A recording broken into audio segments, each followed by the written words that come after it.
प्रधान न्यायाधीश जबराको राजीनामा माग गर्दै बारद्वारा सर्वोच्चमा प्रदर्शन, वार्ताका लागि 3 सदस्यीय समिति गठन।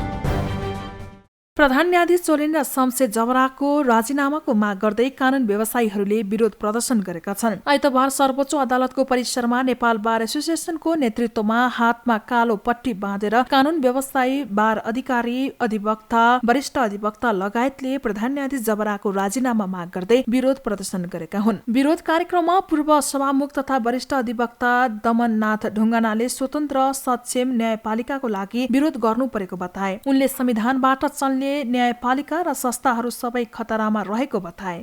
हामी संविधानको पक्षमा छौँ, न्यायपालिकाको पक्षमा छौँ, स्वतन्त्र सक्षम न्यायपालिका।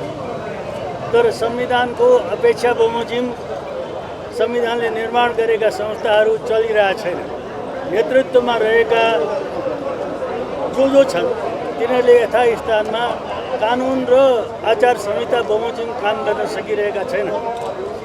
यसबाट संविधान र संविधानले तर्जुमा गरेका संस्था र न्यायपालिकाहरू सबै यथास्थानमा खतरामा भइरहेछन् हामीले बोध गरेका छौँ। र हामी स्वतन्त्रताका रक्षक हौँ, वकिलहरू। हामी कानुनी राजका रक्षक, मानव अधिकारका अनुयायी हौँ। त्यसकारण यो हाम्रो प्रथम सरोकारको कुरा हो। हामी कानुन व्यवसायीहरू जहिले पनि प्रजातन्त्रीकरणको लडाइँमा अगाडि अग्रपङ्क्तिमा छौँ। त्यो त्यसैको एउटा हाम्रो अभिन्न अङ्ग मात्रै हो। र यो एउटा शुद्धिकरण अभियान हो। न्यायालय मात्र होइन, संविधानले निर्माण गरेका सबै संस्थाहरू बिटुलिन थालेका छन्, अशुद्ध हुन थालेका छन्। त्यसकारण त्यो शुद्धिकरणको अभियान हामीले न्यायालयबाट कानुन व्यवसायीको तर्फबाट सुरु गरेका छौँ। सर्वोच्च अदालत बार एसोसिएसनका अध्यक्ष पूर्णमान साकेले कानुन व्यवसायीहरूको यो विरोध प्रधान न्यायाधीशको लागि मात्रै नभएर न्यायपालिकाको शुद्धिकरणको लागि भएको बताए। उनले प्रधान न्यायाधीश जबराले गरेका कामहरू विधिवत नमिलेका ठाउँमा मिलाएर नलगे आन्दोलन थप चर्किने चेतावनी दिए। यो आन्दोलन न्यायपालिकाको शुद्धिकरणको लागि हो। यो प्रवृत्ति विरुद्ध हो, कुनै व्यक्ति विरुद्ध होइन। त्यसले गर्दाखेरि आज यो आन्दोलन अब हामीले अगाडि बढेपछि यो फिर्ता हुँदैन। अब यो आन्दोलनले प्रधान न्यायाधीशमा को पदमा बसेर काम गर्ने व्यक्तिको विरुद्ध मात्रै नभएर उहाँ पछि पनि यो संस्थाको शुद्धिकरणको लागि संविधान संशोधनको कुरासम्म हामीले अगाडि बढाउँछौँ। र यसमा जहाँ जहाँ संस्थागत यो विधिगत जहाँ मिलेका छैनन् त्यहाँ पनि संशोधनको माग हाम्रो जोरदार रहन्छ। र यस्तो प्रवृत्ति यसपछि पनि कुनै पनि नेतृत्व वर्गले देखायो भने हाम्रो आन्दोलन फेरि चर्किन सक्छ। त्यसले गर्दाखेरि यो आन्दोलन हामीले घरिघरि गर्न नपरोस् भन्ने हाम्रो इच्छा छ, हाम्रो यो बाध्यता हो। विरोध प्रदर्शनमा नेपाल बार एसोसिएसनका अध्यक्ष चण्डेश्वर श्रेष्ठले प्रधान न्यायाधीशको राजीनामा नै पहिलो बिन्दु रहेको बताए। उनले प्रधान न्यायाधीशले राजीनामा दिएपछि मात्रै न्यायपालिकाले स्वतन्त्र भएर काम गर्न पाउने बताउँदै न्यायपालिका विकृति, विसङ्गति र भ्रष्टाचार पूर्ण हुन नदिनको लागि वादक तत्त्वहरूको विरुद्धमा लागि पर्ने बताए। उनले न्यायपालिकालाई स्वतन्त्र, निष्पक्ष बनाउन र विकृति, विसङ्गति रहित बनाउन संविधान संशोधन र दल बारेमा पनि सोच्नुपर्ने बताए। नेपाल बार एसोसिएसनले न्यायपालिका भित्रको न्यायाधीश नियुक्तिदेखि लिएर विसङ्गति, विकृति, बिचौलिया, भ्रष्टाचारको विरुद्धमा 2076 साल वैशाख 6 गते त्योभन्दा अगाडि पनि हामीले भन्दै आएका थियौँ। त्यो वैशाख 6 गतेबाट निरन्तर हामीले साढे 2 वर्षसम्म लिखित रूपमा, मौखिक रूपमा, मिटिङको रूपमा हामीले भन्दै आयौँ। तर त्यसो हुँदाहुँदै पनि त्यो विसङ्गति, विकृति, भ्रष्टाचार रोक्नुभन्दा पनि त्यसलाई झाँगिने काम गर्दै गएर न्यायपालिका शक्ति सन्तुलनको सिद्धान्त प्रतिकूल न्यायपालिकाका नेतृत्व गएपछि हामीले आज बाध्य भएर प्रधान न्यायाधीश जस्तो संस्थाको गरिमामय संस्थामा रहेका व्यक्तिको कारणले गर्दाखेरि हामीले जुन शास्ति भोग्नु परेको छ उहाँको राजीनामा पहिलो स्टार्टिङ बिन्दु रहनेछ। त्यस्तै वरिष्ठ अधिवक्ता शम्भु थापाले व्यक्तिको लाग विरोध नभएर प्रविधि माथको विरोध भएको बताए। उनले न्यायपालिका भित्र प्रधान न्यायाधीशको भूमिका ठिक नभएको भन्दै राजीनामा नदिएसम्म नेपाल बार एसोसिएसनले चरणबद्ध आन्दोलन गर्ने बताए। उनले कोर्ट बार भन्दा ठूलो नभएको भन्दै बारले नै राजीनामा माग्दा राजीनामा दिन्न भन्ने कुरा लज्जास्पद भएको बताए। उहाँले कसैलाई पनि लोभ लालच दिएर उचालेको थाहा पाए सहन नहुने चेतावनी पनि थापाले दिए। नेता ल्याउन मन छ भने ल्याए हुन्छ, कसैलाई राज सिंहासनमा बसाउन मन छ भनेदेखि बसाए हुन्छ। त्यसकारण फेरि पनि यसमा धेरै लामो कुरा छैन। अहिले हामीले प्रधान न्यायाधीशको व्यक्तिगत कुरा गरिरहेका छैनौँ। व्यक्तिगत भनेको सार्वजनिक व्यक्तित्व माथि हामीहरूले तपाईँको कुरा गरिरहेका छैनौँ। हामीले न्यायालयलाई पूजा गरिरहेका छौँ। न्यायालयलाई पूजा गरिरहेका छौँ। न्यायालयभित्र तपाईँको भूमिका ठिक भएन भनेर भन्न तपाईँ कति 1 वर्ष बस्नुहुन्छ? तपाईँको कार्यकालभरि बस्नुहुन्छ? तपाईँको कार्यकालभरि हामीहरू चाहिँ के भनेदेखि नेपालवारले कार्यक्रम गर्छ, नेपालवार फर्किँदैन।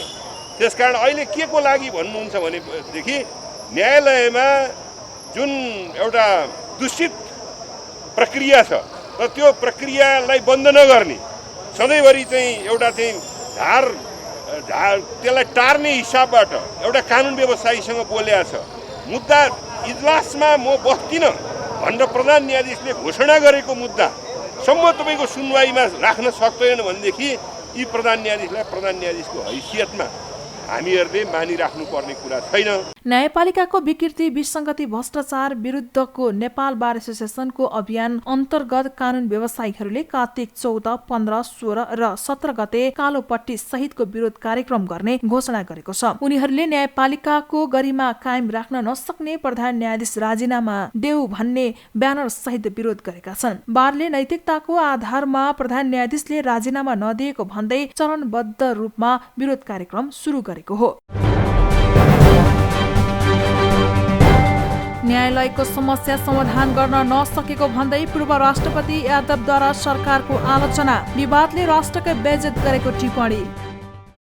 पूर्व राष्ट्रपति डाक्टर रामवरण यादवले न्यायालयमा देखिएको समस्या समाधान गर्न नसकेको भन्दै सरकारको आलोचना गरेका छन्। पूर्व राष्ट्रपति यादवले न्यायालय विवादमा फँसेको बेला प्रधानमन्त्री शेरबहादुर देउवा बेलायत भ्रमणमा निस्किएर राष्ट्रकै बेइज्जत गरेको टिप्पणी समेत गरे। बीपी विचार, नीति र व्यवहार नामक पुस्तकको आइतबार काठमाडौँमा एक कार्यक्रममा बीच विमोचन गर्दै उनले न्यायका प्रतिष्ठित व्यक्तिहरू, कानुनविदहरूसँग सल्लाह गरेर न्यायालयमा देखिएको समस्या समाधान गर्नु पर्दैन भनेर सरकारलाई प्रश्न गरे। कानुन मन्त्री सो समस्या समाधान गर्न सक्दैन भन्दै पूर्व राष्ट्रपति यादवले न्यायालय बेहाल अवस्थामा रहेका बेला प्रधानमन्त्री देउवाले बेलायत भ्रमण गरेर नेपालको शिर निहुराएको बताए। उनले सारा न्यायाधीशहरू, नेपाल बार कानुनविदहरू एक ठाउँमा रहेका बेला पनि राजीनामा दिन्न भनेर प्रधान न्यायाधीश जोडेन्द्र शमशेर जबराले कसको आडमा भनेको भनेर सरकार र राजनैतिक दलहरूमाथि प्रश्न समेत तेर्साए।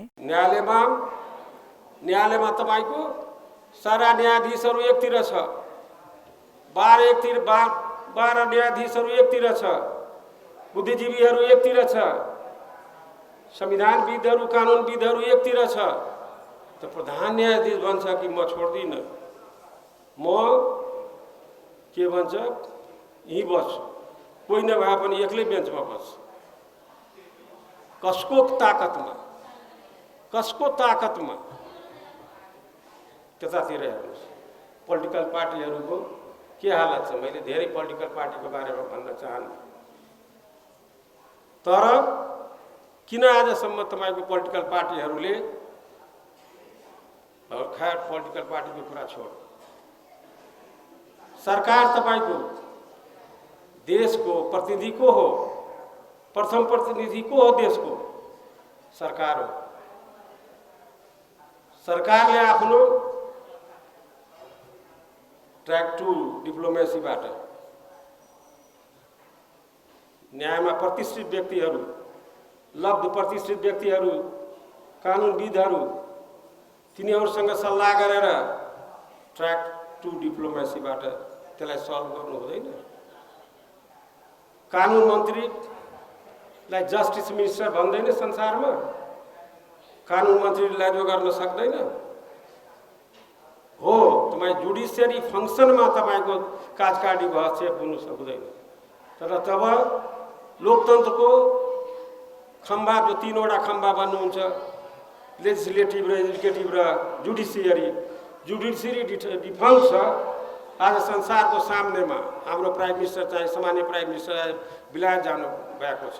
पूर्व राष्ट्रपति यादवले राष्ट्रपति विद्यादेवी भण्डारीको भूमिकाप्रति असन्तुष्टि जनाएका छन्। उनले संविधानमा नभएको संसद भङ्ग गर्ने तत्कालीन प्रधानमन्त्री केपी शर्मा ओलीको निर्णयमा राष्ट्रपति भण्डारीले साथ दिएकोमा असन्तुष्टि व्यक्त गरे। पूर्व राष्ट्रपति यादवले संविधानको कार्यान्वयन गर्न दलहरू गम्भीर नभएकोमा चिन्ता समेत व्यक्त गरे।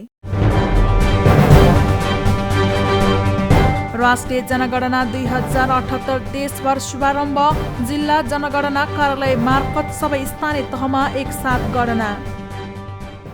राष्ट्रिय जनगणना 2078 सुरु भएको छ। जिल्ला जनगणना कार्यालयको नेतृत्वमा सबै स्थानीय तहमा एकसाथ राष्ट्रिय जनगणना सुरु गरिएको हो। कार्तिक 13 गतेबाट भने देशभर मुख्य गणनाका लागि गणकहरूको तालिम सुरु गरिएको जिल्ला जनगणना कार्यालय काठमाडौँका सहायक जिल्ला जनगणना अधिकारी बलराम दुलालले जानकारी दिए। यो तालिम कार्तिक 17 गतेसम्म हुनेछ। काठमाडौँ जिल्ला बाहेकका अन्य जिल्लाहरूमा भने कार्तिक 16 गतेसम्म मात्रै गणकहरूको तालिमको व्यवस्था गरिएको पनि काठमाडौँका सहायक जिल्ला जनगणना अधिकारी दुलालले बताए। अहिले नेपालमा यो राष्ट्रिय जनगणना 2078 सुरु भएको छ हैन। त्यसको लागि यो अब मुख्य प्रश्नावली भर्ने भनेर हाम्रो गणक साथीहरूलाई चाहिँ अब यो चाहिँ तालिमको तयारी भइरहेछ, तालिम दिइरहेछौँ हामीले। यस पछाडि उहाँहरू चाहिँ फिल्डमा खटेर त्यो चाहिँ डाटा कलेक्सन गर्नुहुन्छ। तालिम चाहिँ यो देशभरि नै यो हिजो यो 2078 कार्तिक 13 गतेबाट कहीँ चाहिँ 16 गतिसम्म छ, हामी कहाँ 17 गतिसम्म छ। किनभने हामी ट्याब्लेट बेसमा काम गर्ने भएको हुनाले यस केन्द्रमा भनौँ न काठमाडौँ महानगरभित्र चाहिँ एक दिन बढी छ अन्त गाउँपालिका नगरपालिका भन्दा, अन्त जिल्लामा भन्दा हैन। अन्त चाहिँ 16 गतिसम्म छ हैन, हामी कहाँ 17 गतिसम्म छ। केन्द्रीय तथ्याङ्क विभागले यही कार्तिक 25 गतेदेखि मङ्सिर 9 गतेसम्म मुख्य गणनाको काम सुरु गर्दैछ। सोही गणनाका लागि गणकहरूको तालिम सुरु गरिएको काठमाडौँ जिल्ला जनगणना अधिकारी धर्मरत्न बजचारीले बताए। करिब टोटलमा 457 जति गणकहरू तालिम लिइरहेको छ। उहाँहरूको काम भनेको जनगणनाको यो अब पहिलो चरण सूचीकरण कार्य सम्पन्न भइसकेको छ। अब यो हामी कार्तिक 25 देखि मङ्सिर 9 सम्म दोस्रो चरणको सुरु हुन्छ। त्यो दोस्रो चरण भनेको मुख्य गणना, राष्ट्रिय जनगणनाको मुख्य गणना भनिन्छ त्यसलाई। त्यो मुख्य गणनामा चाहिँ त्यही गणकहरू घर घरमा गएर तथ्याङ्क सङ्कलन गर्ने काम यो तालिम प्राप्त गणकहरूले गर्दछ। मुख्य जनगणनाका लागि काठमाडौँमा 3वटा स्थानमा 457 जना गणकहरू सो तालिममा सहभागी भएका छन्। मेरो गणना मेरो सहभागिता भन्ने मूल नाराका साथ सुरु भएको जनगणनामा सहभागी हुन केन्द्रीय तथ्याङ्क विभागले सबैलाई आह्वान गरेको छ। राष्ट्रपति भण्डारीद्वारा गौतम बुद्ध विमानस्थलमा बुद्ध मूर्तिको अनावरण। विश्वभरका बौद्ध मार्गीको गन्तव्य नेपाल बन्ने विश्वास। राष्ट्रपति विद्यादेवी भण्डारीले रूपन्देहीको भैरवा स्थित गौतम बुद्ध अन्तर्राष्ट्रिय विमानस्थलमा बुद्ध मूर्तिको अनावरण गरेकी छन्। आइतबार एक कार्यक्रमका बीच राष्ट्रपति भण्डारीले बुद्ध मूर्तिको अनावरण गरेकी हुन्। सो बुद्ध मूर्ति लुम्बिनी गार्डन फाउन्डेसनको पहलमा बर्माबाट ल्याइएको हो। उद्घाटन समारोहलाई सम्बोधन गर्दै राष्ट्रपति भण्डारीले राष्ट्रिय गौरवको आयोजना समेत रहेको विमानस्थलमा महाकरुणा बुद्ध मूर्ति राखिनुले यहाँबाट विश्वभरका पर्यटक माझ शान्ति, अहिंसा र करुणाको सन्देश फैलने विश्वास व्यक्त गरिन्। उनले बुद्धका उपदेश अनुसरणबाटै विश्वमा शान्ति कायम हुन सक्ने भएकाले सबैले आफ्नो जीवनमा अनुसरण गर्ने र विश्वभर पुर्याउनु पर्ने धारणा राखिन्। हाम्रो देश नेपाल विश्व शान्तिका प्रवर्तक बुद्धको जन्मस्थल हो।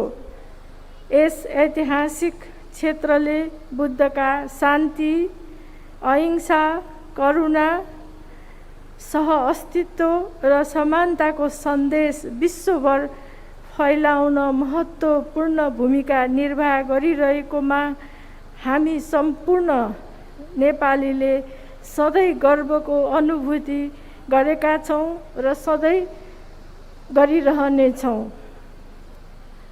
बुद्धले 2500 वर्षभन्दा अगाडि फैलाउनुभएका जीवन उपयोगी सन्देशहरू अहिले पनि निकै सान्दर्भिक हुनु र यसका अनुयायीहरू दिनानुदिन विस्तारित हुँदै जानु हाम्रा निम्ति खुसीको विषय हो।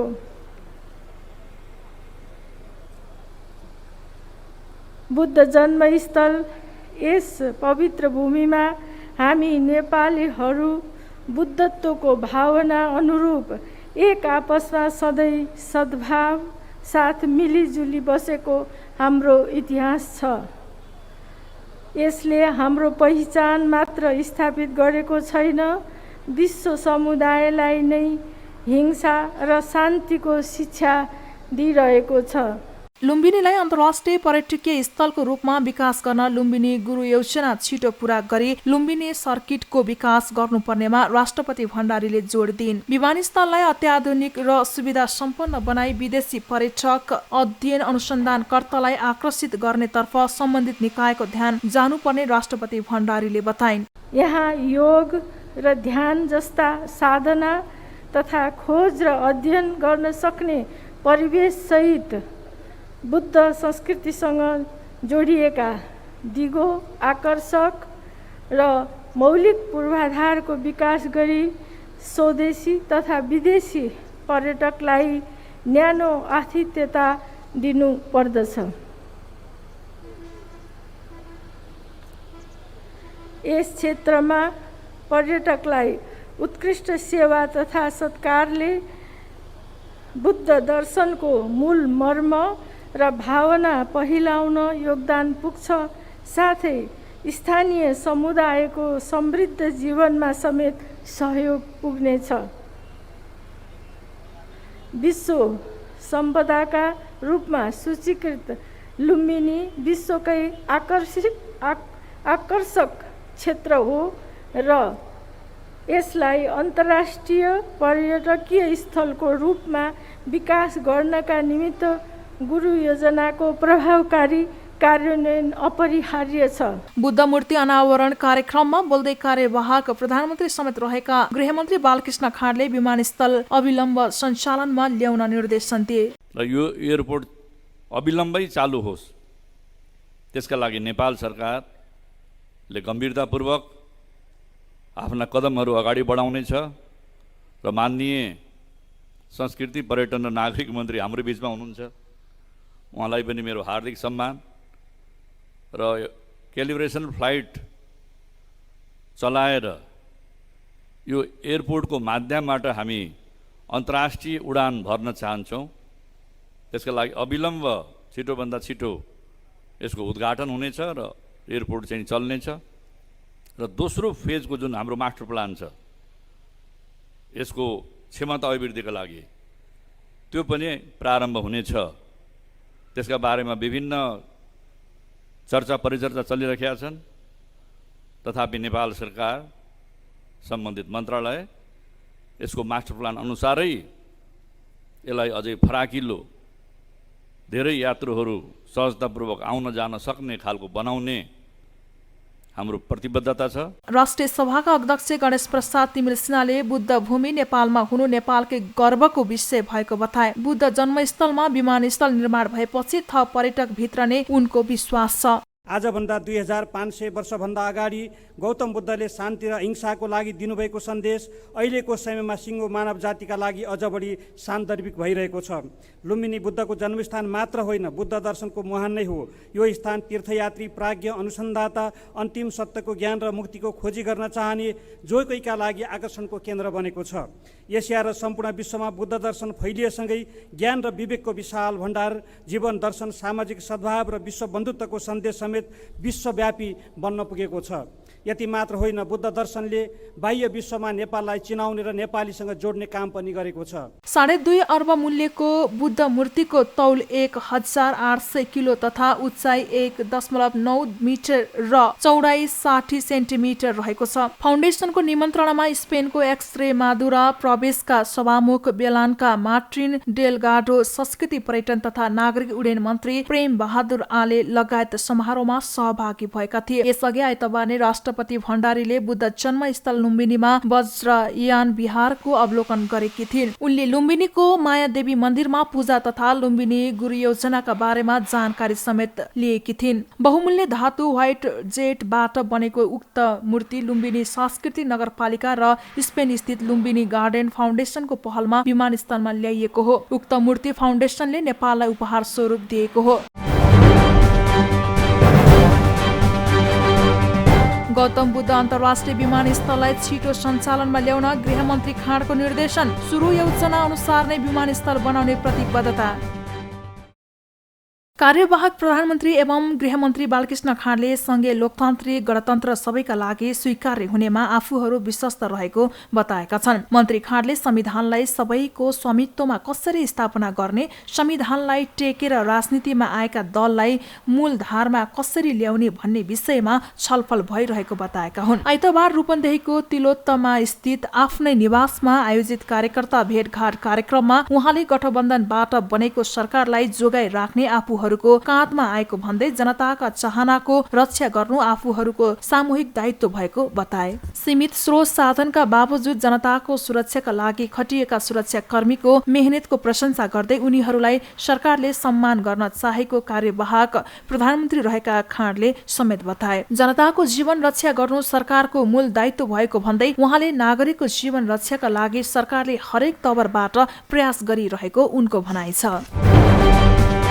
लोकतान्त्रिक समाजवादी पार्टीका वरिष्ठ नेता राजेन्द्र महतोले नेपाल भारत सम्बन्धलाई बलियो बनाउनको लागि कलाकारहरूको भूमिका महत्वपूर्ण रहेको बताएका छन्। भारतको अयोध्यामा हुने अन्तर्राष्ट्रिय स्तरको सांस्कृतिक कार्यक्रममा सहभागिताको लागि जनकपुरको मिथिला नाट्य कला परिषदका कलाकारहरूको विदाई कार्यक्रममा बोल्दै महतोले सो कुरा बताएका हुन्। उनले नेपाल भारत बीचको संस्कृतिले सम्बन्धलाई बलियो बनाउने काम गरेको पनि उल्लेख गरे। राम र सीता बीचको सम्बन्ध रामायणकालीन भएकै कारणले आफूहरूले नेपाल भारत सम्बन्धलाई बेटी रोटीको सम्बन्ध बताउँदै आएको उहाँले बताए। वरिष्ठ नेता महतोले सीता बिना सम्पूर्ण रामायण नै अपुरो रहेको भन्दै रामायणले नेपाल भारतको सम्बन्धलाई जोड्नमा सेतुको काम गरेको बताए। नेपाल और भारत के बीच के जो संबंध के चर्चा हम सब जो करै छियै तो केहन संबंध ऐसे स्थापित होइ छै, प्रमाणित होइ छै। राम और सीता के वैवाहिक संबंध बेटी रोटी के संबंध जो हम सब कहै छी नेपाल भारत के बीच में देश दूटा छै, लेकिन हमरा सबके संबंध पूरे पारिवारिक संबंध छै, बेटी रोटी के संबंध छै, सांस्कृतिक संबंध छै। ई दू देश के संबंध के मजबूत करे के एकटा करीबी छै, इससे बहुत बड़का बल भेटै छै। एहि परिषद के द्वारा मिथिला नाट्यकला परिषद के द्वारा जे प्रयास भ रहल विगत बहुत लंबा समय से अपन संस्कृति के अपन रक्षा करे के लेल जे प्रवर्धन के लिए जे काज भ रहल छै बहुत ही सराहनीय है और एहन संस्था के द्वारा और गतिविधि आगाड़ी बढ़े के चाही। हमरा खुशी भेल कि यहाँ जे निर्माण भ रहल यहाँ दैनिक रूप से ई प्रदर्शन हेतै, ई रामायण के ई विभिन्न अंश सब यहाँ दैनिक रूप से शाम के शाम प्रदर्शन हेतै, जे पर्यटन के विकास के लिए बहुत बड़का भूमिका है। एकर लेल मिनाप के द्वारा जे काज गतिविधि कयल जा रहा है, मिनाप के अध्यक्ष लगायत सभी सदस्य के हम ई अवसर पर बधाई देबै। नेता महतोले मिथिलाको कला क्षेत्र पौराणिक कालदेखि नै उन्नत रहेको बताउँदै यसको विकासमा आफ्नो तर्फबाट हुने सबै प्रकारको सहयोग गर्ने बताए। मिथिला नाट्यकला परिषदले मिथिला संस्कृति र यसको विकासको लागि खेलिरहेको भूमिका महत्वपूर्ण रहेको उनको भनाइ छ।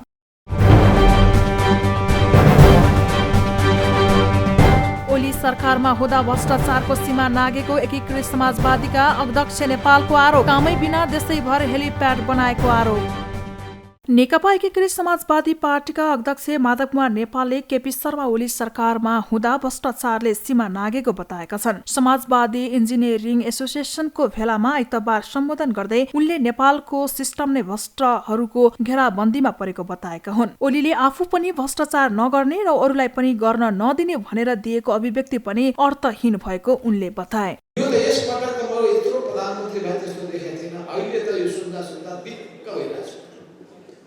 यो कति भ्रष्ट भइसकेको छ हाम्रो यो सिस्टम र यो सबैभन्दा भ्रष्टाचारहरू अरू बेलामा त अरूले गरे होला, तर हाम्रो केपीजीको पालामा भ्रष्टाचारले सीमा गफमा भ्रष्टाचार गर्दैन, गरेको पनि सहँदैन, प्रत्येक भ्रष्टाचारलाई समस्या गर्ने यस्ता गफाडीहरूको हातमा यो देश गयो। सुनले हामी देशलाई राम्रो दिशामा लान चाहन्छौँ। देश जति राम्रो भयो हाम्रो मान बढ्छ, हाम्रो शान बढ्छ। देश जति राम्रो अगाडि बढ्यो जनता खुसी हुन्छन्, जनताको जीवन अत्यन्तै समृद्ध हुन थाल्छ, जनताको जीवन जति समृद्ध हुन्छ छोराछोरीहरू त्यतिकै पढे लेखेको काबिल योग्य कुशल प्रतिभाशालीहरू देखिन्छ। हामी एजेन्डा बनाऊ हाम्रो देश किन बनेन भन्ने विषय कहाँ रहेको छ समस्या हाम्रो प्लानिङहरू छ। अहिले पानी जहाज कम्पनी चाहिन्छ अहिले कफाडीको कप। अध्यक्ष नेपालले कामै बिना गाउँदेखि बालुवाटारसम्म हेलिप्याड बनाएको पनि बताए। अहिले त प्रत्येकलाई आफ्नो गाउँमै हेलिकप्टर चाहियो, एयरपोर्ट चाहियो। हुँदा देशको यत्रो गरिब देश नेपाल छ, बालुवाटारमा हेलिप्याड त्यो किन त्यो अग्लो हो भनेर थाहा पनि थिएन। अस्तिमा प्रधानमन्त्रीले मन्त्रीहरूलाई मेरो घरमा पठाइदिनुहोस् जानु सक्छ बाढी पहिरो हेर्ने त किन भनेर त्यही हेलिप्याड छ। हेर्नुहोस् न त्यहाँबाट त्यहाँ 10 मिनटमा पुगिन्छ एयरपोर्ट। अनि त्यो करोडौँ रुपियाँ खर्च गर्ने हो। म सुन्दैछु कि राष्ट्रपतिको पनि निवासमा अर्को एयरप्याड बनाउने कुरा भइरहेछ। हेलिप्याड त्यो हेलिप्याड बनाउने हो। म यसको विरोधी हुँ। जानुपर्छ त्रिभुवन अन्तर्राष्ट्रिय विमानस्थल टाढा पनि छ। त्यसो अवस्थामा यस्ता एक पैसा जनताको पसिनाबाट आएको पैसाको सदुपयोग कसरी गर्ने भन्ने कुराको चिन्ता चासो छैन। त्यसो लागि पहिले चिन्ता हुनु पर्यो, मन पोल्नु पर्यो, देश बनाउने आँट हुनु पर्यो, जान हुनु पर्यो। यसर्थमा मेरो जोड बधे के छ भन्दाखेरि पहिलो जोड छ निजगढमा अन्तर्राष्ट्रिय विमानस्थल बनाउने। मेरो जोड छ छिटोभन्दा छिटो यो फास्ट ट्र्याकको कामलाई कम्प्लिट गर्ने। 1 वर्षमा चीनले इन्टरनेसनल एयरपोर्ट बनाउन सक्छ। 1.5 वर्षमा टर्कीले इस्तानबुलमा यति सबैभन्दा ठुलो एयरपोर्ट विश्वको त्यति शानदार एयरपोर्ट बनाउन सक्दछ। भियतनाममा 1.5 वर्षभित्र इन्टरनेसनल एयरपोर्ट बनाउन सक्छ। हामी कहाँ त बाटो बनाउन सुरु गरेको 10 वर्षमा पनि बाटो। उनले जहाज र हेलिकप्टर चढ्न सबैले त्रिभुवन विमानस्थल नै जानुपर्ने बताए। जताततै भ्रष्टाचार देखिँदा मन पोलेका नेपालको भनाइ छ। देश बनाउन आँट र पवित्र भावना चाहिने पनि अध्यक्ष नेपालले स्पष्ट पारे। पेट्रोलियम पदार्थमा गरिएको मूल्य वृद्धिको निर्णय खारेज गर्न माग गर्दै नेकपा क्रान्तिकारी माओवादी निकट विद्यार्थी संगठन अखिल क्रान्तिकारीले विरोध प्रदर्शन गरेको छ। आइतबार टेकु स्थित नेपाल आयल निगमको कार्यालय अगाडि पेट्रोलियम पदार्थमा गरिएको मूल्य वृद्धिको निर्णय खारेजको माग गर्दै अखिल क्रान्तिकारीले विरोध प्रदर्शन गरेको हो। प्रदर्शनका क्रममा वैध निकट अखिल क्रान्तिकारीका केन्द्रीय अध्यक्ष हरिकृष्ण गजरेलले सरकारले पेट्रोलियम पदार्थमा गरेको मूल्य वृद्धि तत्काल फिर्ता गर्नुपर्ने पेट्रोलियम पदार्थको मूल्य वृद्धि गर्ने काम गरिराखेको छ र त्यही सिलसिलामा अस्ति राति शुक्रबार 12 बजेदेखि लागू हुने गरेर फेरि पेट्रोलियम पदार्थको मूल्य वृद्धि गरेको छ र अहिले खाना पकाउने एलपी ग्यासको 1500 रुपियाँ पुर्याइएको छ। त्यसै गरी पेट्रोलको 133 रुपियाँ र डिजेल र मट्टी तेलको 116 रुपियाँ पुर्याइएको छ र हवाई इन्धन बाह्य र आन्तरिकको पनि यसको प्रति लिटर 10 रुपियाँको दरले पेट्रोलियम पदार्थको मूल्य वृद्धि गर्ने काम भएको छ र यो विषयलाई लिएर हामीले हिजो एउटा विज्ञप्ति पनि जारी गर्यौं र त्यसै गरी आज यो हामीले सांकेतिक रूपमा एउटा विरोध प्रदर्शन कार्यक्रम गरिराखेका छौं। तर विडम्बना नेपाल सरकार र नेपाल आयल निगमले जब चाडबाड आउँछ यो तिहारको मुखमा त्यसमा पनि शुक्रबारको राति पेट्रोलियम पदार्थको मूल्य वृद्धि गर्ने काम गरेको छ ताकि जनता आन्दोलित नहुन्, जनता सङ्घर्षमा नआउन्, जनताले आन्दोलन नगरून् भन्ने ढङ्गले उनीहरूले त्यो मौका छोपेर पेट्रोलियम पदार्थको मूल्य वृद्धि फेरि उनीहरूले गरेका छन्। त्यसो हुँदा हाम्रो सङ्गठन यो पेट्रोलियम पदार्थमा गरिएको मूल्य वृद्धिको घोर निन्दा र यसको भर्त्सना पनि हामीले गरेका छौँ र हामीले त्यो पुनः म यहाँबाट पनि गर्न चाहन्छु। पेट्रोलियम पदार्थको मूल्य वृद्धि सरकार र नेपाल आयल निगमले जनताको पसिना लुट्नलाई गरेको भन्दै तत्काल निर्णय फिर्ता नलिए आयल निगमका अधिकारीहरूलाई कालो मोसो दल्न पछि नपर्ने चेतावनी विद्यार्थीको छ। पेट्रोलियम पदार्थको मूल्य वृद्धिको निर्णय सरकारले तत्काल फिर्ता नलिए नेकपा माओवादी क्रान्तिकारी र अखिल क्रान्तिकारीले आन्दोलनको आँधी बेरी ल्याउने चेतावनी दिएका छन्। नेपाल आयल निगमले शुक्रबार राति प्रति लिटर 3 रुपैयाँका दरले पेट्रोलको मूल्य वृद्धि गरेको थियो। त्यसैको विरोधमा 6 विद्यार्थी संगठनले निर्णय फिर्ता नलिए देशभर आन्दोलन गर्ने घोषणा गरेका छन्। जनकपुरका स्थानीय जनप्रतिनिधिहरूले नगर प्रमुखको घर अघि फोहोर फाल्दै विरोध प्रदर्शन गरेका छन्। चाडपर्वको अवसरमा समेत जनकपुर धाम उपमहानगरपालिकाले सरसफाई गर्नमा ध्यान नदिएको भन्दै नगर प्रमुख लालकिशोर शाहको घर अघि स्थानीय जनप्रतिनिधिहरूले फोहोर फालेर विरोध गरेका हुन्। नैतिकताको आधारमा राजीनामा दे, राजीनामा दे।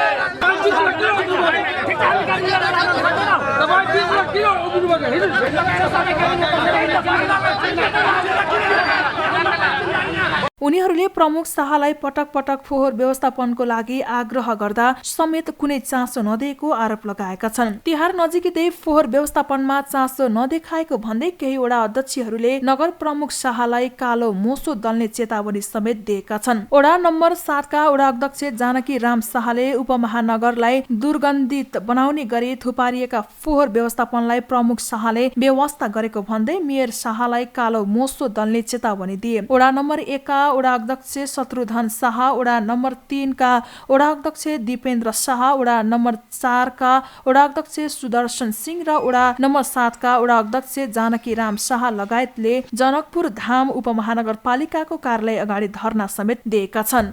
आजदेखि नै 3 सालदेखि 4 सालदेखि हामी जित्न बेलादेखि नै हामी चाहिँ फर्स्ट बैठकमा हामी चाहिँ ल्यान्डफिलको व्यवस्था हुनु पर्यो।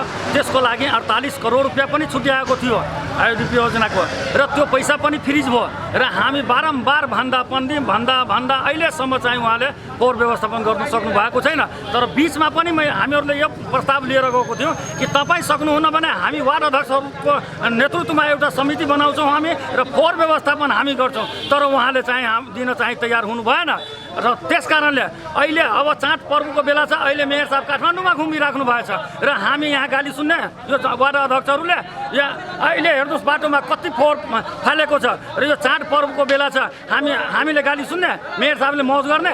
त्यस कारणले त्यो 48 करोड रुपियाँ पनि फ्रिज भएको छ र अहिले यो फोहोर व्यवस्थापन भएन भने योभन्दा पनि हामी कारा स्टेप लिएर हामी मेयर साहबलाई पनि जे गर्नुपर्छ, कालो मुसो गर्नुपर्छ भने हामी कालो मुसो गर्छौँ। प्रहरीले नगर प्रमुख शाहको घर अगाडि फोहोर फाल्न नदिएपछि उनीहरूले उपमहानगरपालिकाको कार्यालय अगाडिको बाटो जाम गरेर धरनामा बसेका थिए। वडा अध्यक्षहरूले फोहोर व्यवस्थापनका लागि चासो नदेखाएको, आफूहरूलाई ट्र्याक्टर समेत उपलब्ध नगराएको र जनताप्रति व्यवस्था गरेको र आफू भ्रष्टाचारमा मात्र केन्द्रित बनेको आरोप लगाएका छन्। जनकपुर धाम उपमहानगर भित्रका विभिन्न वडामा थुपारीको फोहोर व्यवस्थापनमा असहयोग गरेको भन्दै नगर प्रमुख शाहप्रति जनप्रतिनिधिहरू पनि आक्रोशित बनेका छन्।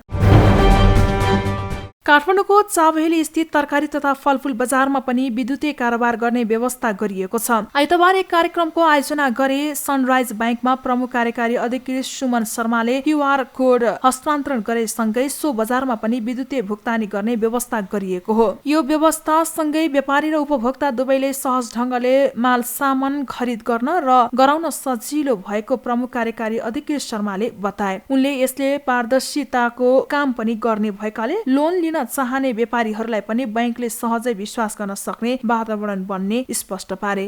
ट्रान्जेक्सन व्यापार देखेर बैंकले पनि विश्वास गर्छ। भोलि गएर लोन गरौँ, बढाउँ, व्यापार बढाउँ भन्दाखेरि बैंकले विश्वास गर्ने त्यहाँ एनफ रिजन्सहरू हुन्छ। त्यही भएर आफू मात्रै होइन, आफ्नो साथीभाइ सबैलाई चाहिँ यो क्याशलेस ट्रान्जेक्सनलाई मोटिभेट गरौँ। कार्यक्रममा काठमाडौँ महानगरपालिकाका वडा नम्बर 7 का वडा अध्यक्ष शुद्ध कुमार डङ्गुनले सो तरकारी तथा फलफूल बजारमा पनि विद्युतीय कारोबारबाट भुक्तानी गर्ने काम सुरु भएसँगै नगद बोकेर हिँड्नुपर्ने अवस्थाको अन्त्य भएको बताए। चोरी हुन सक्ने सम्भावना, क्यास च्यातेको नोटहरू र अझ त्यसमा पनि नक्कली नोटहरू पनि बिक्री भएको अवस्थामा हामीले क्यूआर पेमेन्ट गर्दाखेरि यसले एउटा एकदम राम्रो पेमेन्टको, यसले एउटा कारोबारको एउटा राम्रो सिस्टम बसाल्छ जस्तो मलाई लाग्छ। र अघिल्लो वक्ताले पनि भनिसक्नु भएको छ, यदि हामीले बैंक मार्फत धेरै कारोबार गरेको खण्डमा अवश्य पनि हामीले बिर्सेका कसैलाई दियौँ तर बिर्स्यौँ र कसैसँग लियौँ त्यो बिर्स्यौँ भन्ने हुनसक्छ। त्यसको लागि पनि बैंकिङ कारोबार एउटा महत्त्वपूर्ण कारोबार जस्तो मलाई लाग्छ। तर हाम्रो जस्तो अविकसित देशमा अलिकति बैंकिङ कारोबार गर्न हामीलाई गाह्रो भइरहेको छ। कतिपय जानेर पनि हामीले नेग्लिजेन्स गरिरहेका छौँ भने कसैले नजानेको कारणले पनि यो कारोबार चलाइरहेको अवस्था छैन। यसलाई हामीले एउटा बाध्यात्मक तरिकाले पनि सरकारले गराउन सकिन्छ भने अर्को कुरा यो हामीलाई आवश्यक छ, यो एउटा महत्त्वपूर्ण कुरा हो भन्ने कुरा हामी नागरिक सबैले बुझ्नुपर्छ जस्तो मलाई लाग्छ। तरकारी किन्न आएका ग्राहकहरूले पनि विद्युतीय कारोबारबाट भुक्तानी गर्ने सो व्यवस्थाले आफूहरूलाई सहज बनाइदिएको प्रतिक्रिया दिएका छन्। क्युआरले चाहिँ हामीलाई धेरै सहज भएको छ। जस्तै पैसाहरू अब लेनदेनमा अब हाम्रो त्यो जुन अब कोरोनाको सर्ने यो हामीलाई डर हुन्थ्यो होइन, त्यसले गर्दा चाहिँ अब हामीलाई सुविधा भएको छ। अनि पैसा हराउने जस्तै पैसा हराउन त्यस्तो बोकेर हिँड्नुपर्ने परेन, मोबाइल भयो मोबाइलबाट अब हामीलाई सजिलो भएको छ। यस कारोबार गर्नलाई सनराइज ब्याङ्कले सुविधा दिएको छ क्युआरले गर्दाखेरि। जस्तै हामी अब कतै पैसा ट्रान्सफर गर्नलाई नै अब ब्याङ्कतिर धाउनु परेन, यहीँबाट सजिलो भयो हामीलाई। अब पैसा लिन जानलाई नै अब कसैसँग पैसा हुँदैन, अब फोन पेबाट नै भइरहेछ होइन। मलाई चाहिँ एकदम सजिलो कम्फर्टेबल लाग्छ।